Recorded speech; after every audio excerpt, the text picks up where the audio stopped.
Olá pessoal, bem-vindos ao canal Português à Mesa. É com grande prazer que recebemos todos vocês para mais um encontro, para falarmos um pouquinho sobre língua portuguesa. Em nossa aula de hoje, eu trouxe um pouco de interpretação de textos. Vamos começar a ler alguns textos para aprimorar o reconhecimento das respostas corretas, acertarmos mais e também apurarmos a nossa leitura, melhorarmos a nossa interpretação, fazermos análises mais aprofundadas e eu espero que vocês consigam acertar as questões. E não se esqueça de deixar aqui o seu comentário para sabermos como você foi, o que você achou desse tipo de aula, não é verdade? Mas para isso, você precisa se inscrever conosco, é tão simples. Faça isso, participe da nossa comunidade, vai ser um grande prazer ter você aqui sempre trabalhando junto, estudando juntos.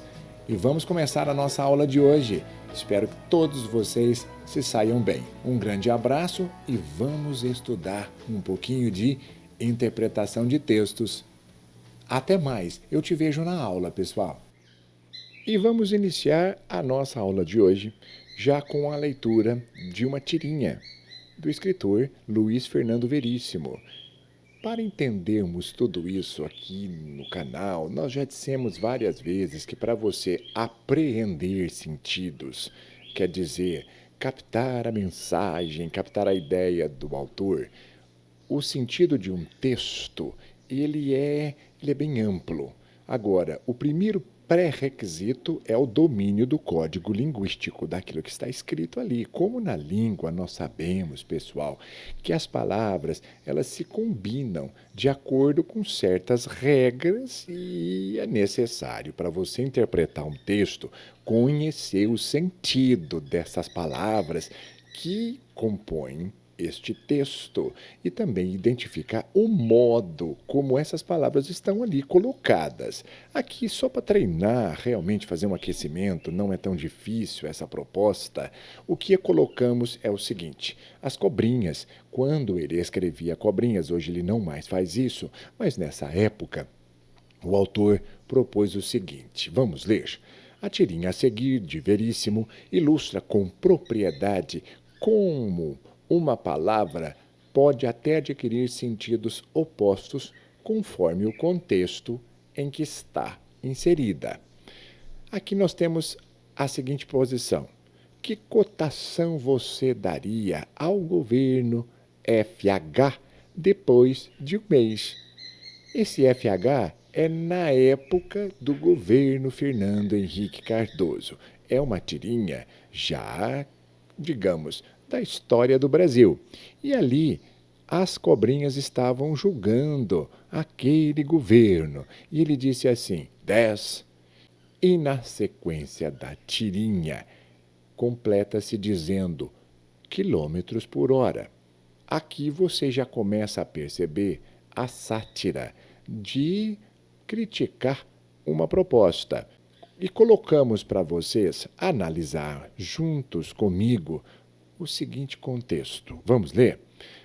1. A palavra 10, ela lida dentro do contexto apenas do primeiro quadrinho e indica uma avaliação altamente positiva do governo. Se você achar isso correto, você já vai falando para mim.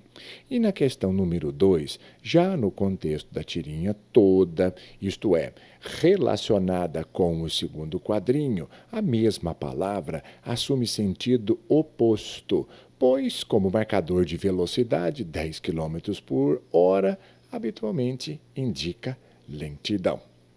Aqui é um aquecimento, foi isso que eu disse para vocês.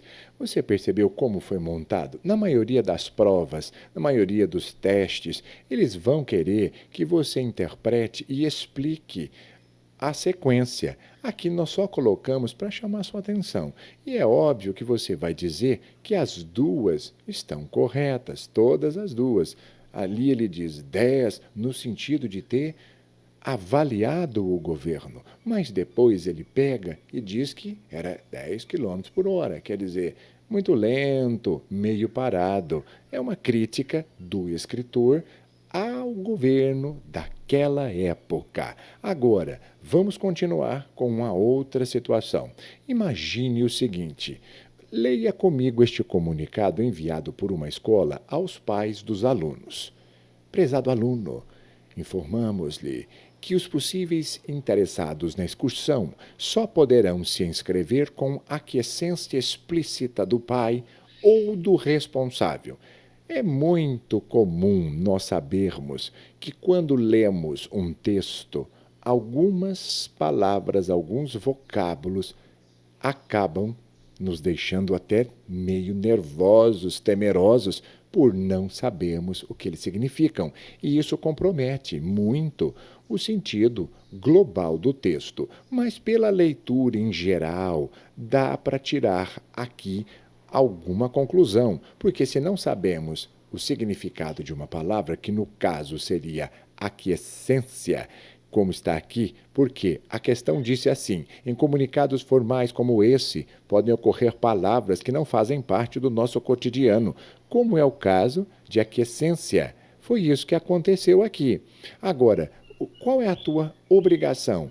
Você vai dar um sinônimo para mim. Troque essa palavra por uma outra palavra apresentada. Dê um sinônimo para o vocábulo apresentado. Faça isso agora. Qual é um sinônimo que você poderia me dar? Você sabe? Não? Então pense um pouco, leia novamente para o vídeo, porque a resposta é simples.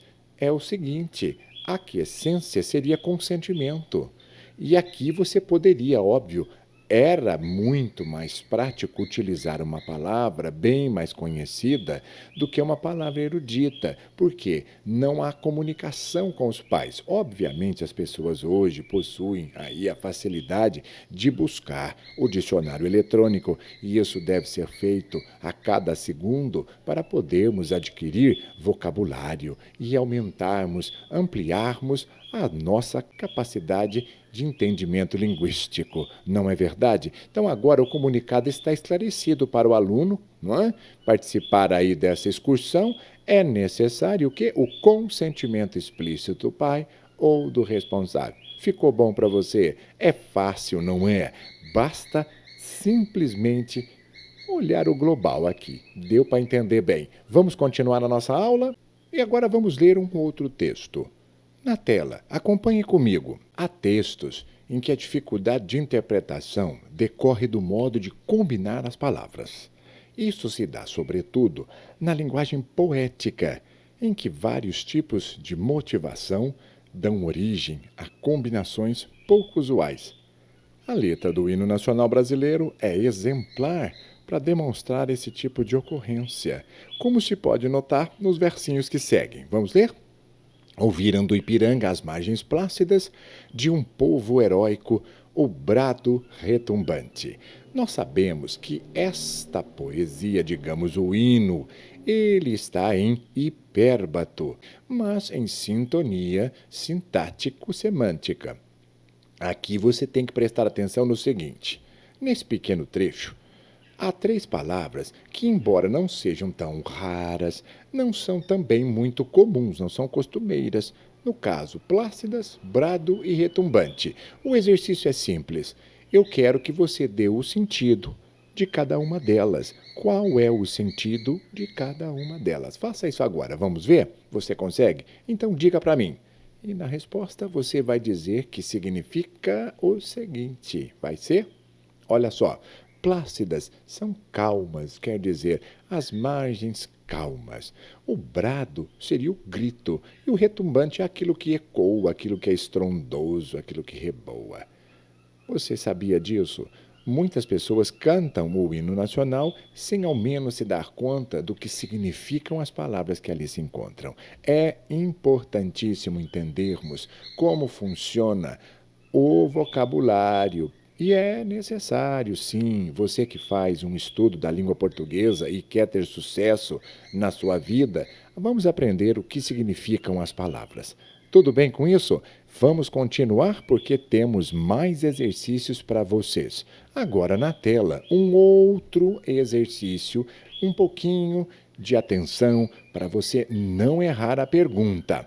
Olhe na tela o gráfico de absorbância e também do comprimento da onda por nanomoléculas. Você vê ali 3 letras, o A, o B e o C. Nós vamos precisar disso para responder a pergunta, porque é o seguinte: o texto diz que problemas de câncer de pele são fortemente associados à exposição aos raios ultravioletas, no caso, o raio UV, uma região do espectro de comprimento de ondas menores que os da luz visível, sendo que a luz visível ela vai de 400 a 800 nanomoléculas. Tudo bem?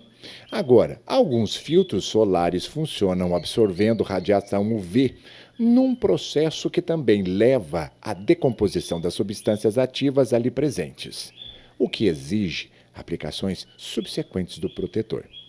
Quanto maior o fator de proteção solar do filtro, o FPS, mais o protetor absorve a luz UV, maior é a sua absorvância. E a figura a seguir, ela mostra o espectro de absorção, que seria a absorbância em função do comprimento de onda da luz incidente, de 3 substâncias, o A, o B e o C, todas na mesma concentração. Mas agora é o seguinte: você olhe comigo aqui o gráfico, depois de ter lido o texto. Se necessário, você vai parar o vídeo para reler o texto, porque a pergunta que eu vou te fazer é a seguinte: qual dessas substâncias você escolheria para usar como um componente ativo de um protetor solar? E você vai ter que justificar por quê. Você escolheria o A? Você escolheria o B ou você escolheria o C? Por favor, agora é o momento da sua interpretação. Pare para podermos discutir juntos a resposta. Tudo bem? Faça isso agora. Releia o texto, escreva aí na tua anotação e vamos conferir a resposta. E a resposta é a seguinte, meninos. É o B, a substância B. Essa, no caso, é a substância que ela apresenta aqui a maior absorbância, não é? Para comprimentos de onda menores que 400 nanomoléculas, raios ultravioleta, que aqui, se nós olharmos, é o que mais alto se encontra já de abertura, porque o B, o A e o C, eles são baixos. O B seria o mais alto, é o maior. Por isso é que você teria que optar pelo B. Quanto maior a absorbância, melhor a sua absorção. Tudo bem? Você entendeu? Veja como é bom aprendermos a interpretar bem os textos. E para terminarmos o nosso encontro de hoje, eu trouxe para vocês uma música dos anos 1975, composta por Chico Buarque, intitulada Tanto Mar. Essa música teve sua letra original vetada pela censura, que vigorou aqui no Brasil durante o regime militar desde 64 até 1985. Tanto é assim que essa versão de Tanto Mar só foi gravada em Portugal. E o fato de a canção ter sido editada apenas em Portugal não é coincidência, não. Em 25 de abril de 1974, Portugal assistiu à famosa Revolução dos Cravos, que acabou com uma ditadura que já durava mais de 40 anos. A Revolução dos Cravos foi apoiada pela esquerda lusitana, que via, no dia 25 de abril, uma possibilidade de transformar o país em uma nação socialista. Conta-se que, para comemorar a vitória dos revolucionários, o povo português saiu às ruas com cravos vermelhos nas mãos. Munidos dessas informações todas, você agora vai me fazer um favor. Você terá que ler a música para poder responder 3 questões, se elas são verdadeiras ou falsas, e você terá que decidir comigo a resposta. O Chico disse o seguinte: sei que estás em festa, pá, Fico contente. Enquanto estou ausente, guarda um cravo para mim. E eu queria estar na festa, pá, com a tua gente e colher pessoalmente uma flor do teu jardim. Sei que há léguas a nos separar, tanto mar, tanto mar. Sei também que é preciso, pá, navegar, navegar. Lá faz primavera, pá. Cá estou doente. Mando gentilmente algum cheirinho de alecrim. Eis aí a música. E agora eu preciso que você preste atenção, porque com as questões nós vamos discutindo um pouquinho a respeito do que você acabou de ler. Vamos lá? Levando em conta essas informações, considere as seguintes observações. Vamos começar com a observação número 1. O fato de a censura brasileira ter proibido a gravação de Tanto Mar foi um mero acaso, pois a canção do Chico Buarque não apresenta conteúdo político. Se você achar que isso é correto, você vai já decidir. Tudo bem? Posso passar? Vamos juntos. A número 2. O verso "Guarda um cravo para mim" mostra que o narrador identifica-se com a Revolução dos Cravos, que é designada como uma festa. Tudo bem? Veja que interessante como esta letra possui aqui alguns códigos para que a pessoa consiga entender o que o autor quer dizer. E também ele continua dizendo o seguinte, meninos, olha aqui comigo.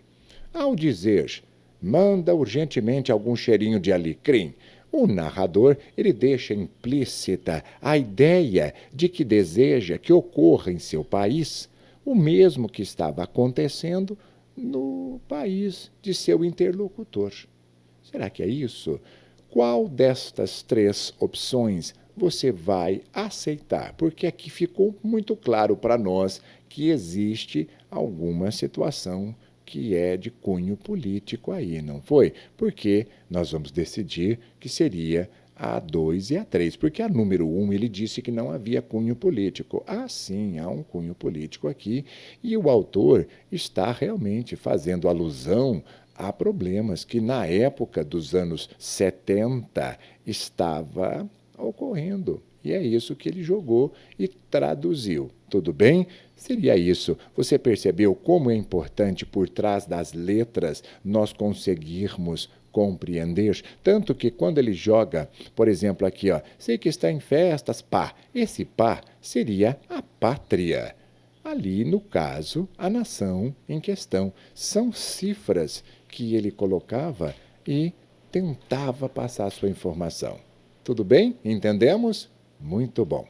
E vamos para o nosso último exercício. Você já deixou o like para nós no vídeo? Oh, muito obrigado. Faça sempre isso e participe também com os seus comentários. Hoje vamos terminar nossa aula lendo uma questão da VUNESP para você treinar um pouquinho de Aristóteles com a política. Vamos ler?